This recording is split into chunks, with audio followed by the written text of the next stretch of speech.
Dedon na Atlanta. Ọ bụrụ na ị gee ntị nnukwu onye ọja na-akwa.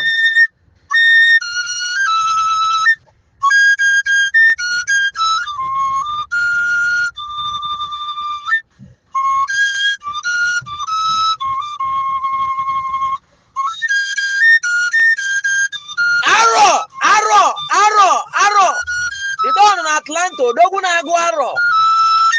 Igwe Dedon nwoke kemba Amalakụ nne na ọmụ na-ekwu. Mụ na ọja zilitu ọja masta obele nwa na-ekulu agụ nwa n'ulu dị aka ji ọfọ ogbugbu nne nwaanyị. Anyị na-ebetala isi ogologo ndụ na-arụ isi ike. Arọ.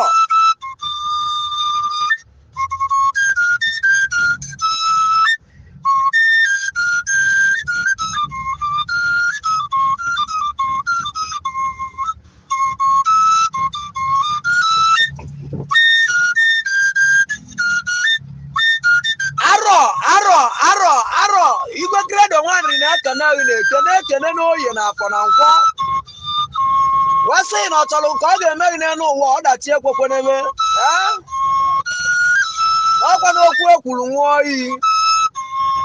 Di na ala alụmụlọ ị nwere nsogbu. Na anyị nọ na ndịda a na-eti egwu na ekpelata adịrịsị anyanwụ na abalị iwe na-ejele Igbo ozi na iwe Igbo na-ejele ozi. Na ndị be anyị si na mbalata ka a na-egbu amalụ ndị nwe ubi na-ebucha mbalata amalụ ndị nwe ubi. N'ọkwa na obele nwa na-ekulu agụ nwa ọja masta little ọja masta.